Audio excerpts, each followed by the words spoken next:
Hi, my name is Chris. I'm from Softiron, and in this demo I'll show you how to import an app from the marketplace in HyperCloud and deploy it as a VM.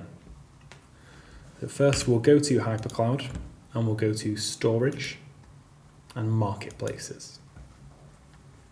This page will show us a list of the marketplaces that are currently available. We'll choose the one that has the app we need. And with the marketplace page open, we'll click the Apps tab.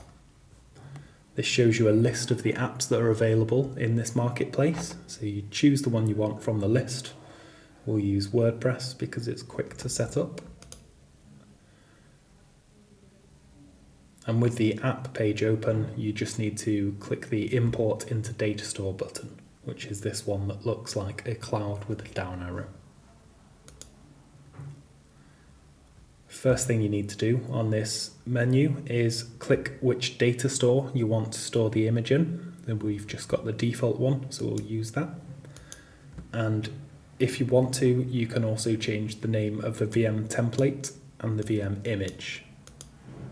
We'll use the defaults and we'll click the green download button. So that will download the image to our data store and create a template to use. So we can see the image by going to Storage Images, and we can see an image appear there. And we can also see the template by going to Templates and VMs, where we can see the template as well.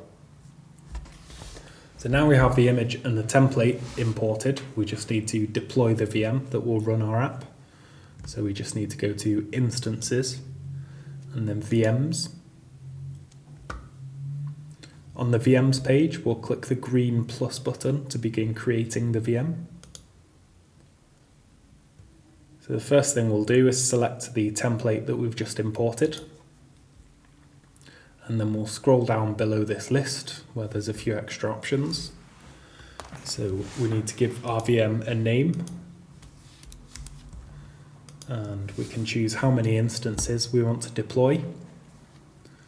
And we can also change the memory, CPU, and storage that will be assigned to the VM. The options that are in these fields by default are defined by the VM template, so they should be enough to run the app that you've chosen. But if they're not, or if you have different needs, then you can change these values here. We'll leave them as default, and we'll scroll down to the network option. And then we'll click the Add Network Interface button. This menu will appear, which allows us to choose which network we want the interface to be added to. So we'll choose this one. And then we'll also scroll further down to see the security groups option.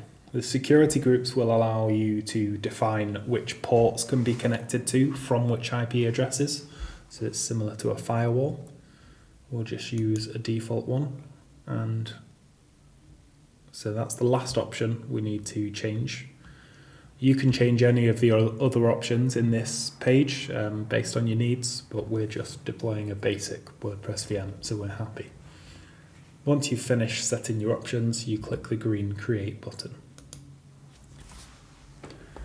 So as we can see, that VM now appears in the list with a status pending. So if we hold on for a minute, we'll see the status change to complete, and that means the VM's ready for use. So we'll refresh the page and see if that's ready. Okay, so our WordPress VM has been deployed. Its status is running, so we just need to do any setup that's needed in the application itself. For WordPress, that's all done in the web browser. So we'll click on the VM and go to the Network tab. And you can see the IP address here where you can select it. We'll copy that IP address and we'll browse to the VM, which will show us a WordPress installation page. So we know the VM's working and we know the app is deployed. We just need to do the setup. So we'll just quickly run through this.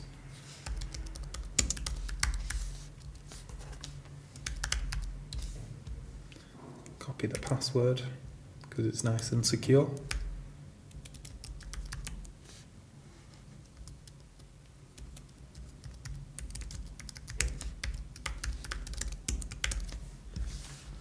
And we'll click install. So it looks like our WordPress app is ready now. So we'll click login. We'll use the credentials we just set up.